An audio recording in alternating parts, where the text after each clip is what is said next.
ನಮಸ್ಕಾರ news first ವಿಶೇಷ ಕಾರ್ಯಕ್ರಮಕ್ಕೆ ಸ್ವಾಗತ. ನಾನು ತೇಜಸ್ವಿನಿ. ಇವತ್ತು ಸೋಮವಾರ ನಮ್ಮ ಸ್ಟುಡಿಯೋದಲ್ಲಿ ನಮ್ಮ ಜೊತೆ ಇದ್ದಾರೆ ಬಿಗ್ ಬಾಸ್ ನಿಂದ ಹೊರಬಂದಂತಹ ಚಾಕ್ಲೇಟ್ ಹೀರೋ ಧರ್ಮ ಕೀರ್ತಿರಾಜ್ ಅವರು. ಬನ್ನಿ ಅವ್ರನ್ನ ಕಾರ್ಯಕ್ರಮಕ್ಕೆ ಸ್ವಾಗತ ಮಾಡೋಣ. ಹಾಗೆ ಅವರ ಬಿಗ್ ಬಾಸ್ ಜರ್ನಿ ಹೇಗಿತ್ತು ಅಂತ ಅವ್ರ ಹತ್ರನೇ ಕೇಳೋಣ. Hello Dharma, welcome to the show. Thank you so much. ಹೇಗಿದ್ದೀರಿ? Super, first class. ಓಕೆ, ಹೇಗಿತ್ತು ಬಿಗ್ ಬಾಸ್? ಫ್ಯಾಂಟಾಸ್ಟಿಕ್, ಒಂದು ಅದ್ಭುತವಾದ ಜರ್ನಿ ಅಂತಲೇ ಹೇಳ್ಬೋದು.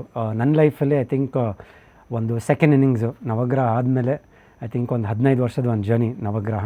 ಸೊ ಅಲ್ಲಿಂದ ಐ ಥಿಂಕ್ ಒಂದು ಸೆಕೆಂಡ್ ಇನ್ನಿಂಗ್ಸ್ ಆಫ್ ಲೈಫ್ ಅಂದರೆ ಬಿಗ್ ಬಾಸ್ ವೇದಿಕೆ ಮೇಲೂ ಹೇಳಿದ್ದೀನಿ. ಐ ಥಿಂಕ್ ಬಿಗ್ ಬಾಸಿಂದ ಬಂದಿದ್ದು ಐ ಥಿಂಕ್ ಇನ್ನೊಂದು ಜರ್ನಿನೇ ಸ್ಟಾರ್ಟ್ ಆಗೈತೆ ನನ್ನ ಲೈಫಲ್ಲಿ. ಓಕೆ, ಮನೆಯಿಂದ ಹೊರಗೆ ಬಂದಿದ ತಕ್ಷಣ ಏನು ಅನಿಸ್ತು? ಫಸ್ಟು ಆ ಲೈಟ್ಸ್ ಎಲ್ಲ ನೋಡಿ ಒಂಥರ ಕಣ್ಣು ಕುಕ್ಕೋ ಥರ ಇರುತ್ತೆ ಲೈಟ್ಸ್. ಅದರಿಂದ ಹೊರಗೆ ಬಂದಿದ ತಕ್ಷಣ ಫಸ್ಟ್ ಏನು ಒಂಥರ ಫ್ರೀಡಮ್ ಸಿಗ್ದಂಗೆ ಅನಿಸ್ತಾ, ಇಲ್ಲ ಇಷ್ಟು ಬೇಗ ಬಂದ್ಬಿಟ್ನಲ್ಲಪ್ಪ ಅಂತ ಏನಾದ್ರು ಬೇಜಾರಾಯ್ತಾ? ಇಲ್ಲ, ಖಂಡಿತ. ಅಂದರೆ ಅಲ್ಲಿದ್ದಿದ್ದು ರಿಗ್ರೆಟ್ಸ್ ಒಂಚೂರು ಇಲ್ಲ. ಯಾಕಂದರೆ ಬಿಗ್ ಬಾಸ್ ಮನೆಯಲ್ಲಿ ನಾನು ಸಿಕ್ಕಂಥ ಒಂದು ಸಪೋರ್ಟು, ಸುದೀಪ್ ಸರಿಂದ ವೀಕೆಂಡ್ಸಲ್ಲಿ ನಂಗೆ ಸಿಕ್ಕಂಥ ಒಂದು ಸಪೋರ್ಟು, ಆಮೇಲೆ ಡೈರೆಕ್ಟು ಇಂಡೈರೆಕ್ಟಾಗಿ ನನಗೆ ತುಂಬ ಪುಷ್ ಮಾಡ್ತಿದ್ರು. ಆಮೇಲೆ ಕೆಲವು ಕ್ಲೂಸ್ಗಳು ಕೊಡ್ತಾಯಿದ್ರು ನನಗೆ.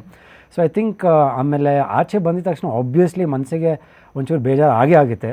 ಯಾಕಂದರೆ 55 ಡೇಸು ಇನ್ನೂ ಇರ್ಬೋದಿತ್ತು ಅಂತ ಎಲ್ಲೋ ಒಂದು ಕಡೆ ಒಂದು ಮನಸ್ಸಿಗೆ ಬೇಜಾರಿತ್ತು. ಆ್ಯಂಡ್ ಮನೆಯವ್ರನ್ನ ತುಂಬ ಮಿಸ್ ಮಾಡ್ಕೊತಾ ಇದ್ದೀನಿ, ಬಿಗ್ ಬಾಸ್ ಮನೆ ಕಂಟೆಸ್ಟೆಂಟ್ಸ್ನ. ಯಾಕಂದರೆ ನನ್ನ ತಿಳಿದಿರೋ ಪ್ರಕಾರ ಯಾರ ಜೊತೆನೂ ನಂಗೆ ಒಂದು ಮನಸ್ತಾಪಗಳು ಇರಲಿಲ್ಲ, ಬೇಜಾರಿರಲಿಲ್ಲ. ಅವ್ರಿಗೂ ಅಷ್ಟೇ ನನ್ನ ಕಂಡ್ರೆ ಒಂದು ಪ್ರೀತಿ ವಿಶ್ವಾಸ ಎಲ್ಲರ ಜೊತೆನೂ ಚೆನ್ನಾಗಿದ್ದೆ, ಅವರು ಚೆನ್ನಾಗಿದ್ರು ನನ್ನ ಜೊತೆ. ಸೊ ಎಲ್ಲ ಒಂದು ಹೋಗೋ ಟೈಮಲ್ಲಿ ಐ ಥಿಂಕ್ ಸುಮಾರು ಜನ ಕಣ್ಣಲ್ಲಿ ನೀರು ಹಾಕಿದ್ರು. ಅದನ್ನ ನೋಡಿ ನನಗೂ ತುಂಬ ಹಾರ್ಟ್ ಟಚಿಂಗ್ ಅಂತಾನೆ ಅನಿಸ್ತು. ಬಹುಶಃ ತುಂಬ ಜನ ವೀಕ್ಷಕರಿಗೂ ಇದು ಅನುಭವ ಆಗಿದೆ ಅನ್ಸುತ್ತೆ. ಅಂದರೆ ನೀವು ಹೊರಗೆ ಬಂದಾಗ ಸಾಕಷ್ಟು ಜನ ಬೇಜಾರು ಮಾಡ್ಕೊಂಡಿದ್ರು. ಅಂದರೆ ನೀವಂದರೆ ಸಖತ್ತು ಫೇವ್ರೇಟ್ ಅವರಿಗೆ.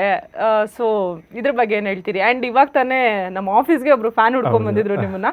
ಆ್ಯಕ್ಚುಲಿ ಅವ್ರು ಏನಂದರೆ ಎವ್ರಿ ಡೇ ನಿಮ್ಮ ಬಗ್ಗೆ ಪೋಸ್ಟ್ ಹಾಕೋರು. ಧರ್ಮ ಅಂದರೆ ನಂಗೆ ತುಂಬ ಇಷ್ಟ, ಎವ್ರಿ ಡೇ ಫೇಸ್ಬುಕ್ಕಲ್ಲಿ ಒಂದು ಪೋಸ್ಟ್ ಇದ್ದೇ ಇರೋದು ನಿಮ್ಮ ಬಗ್ಗೆ.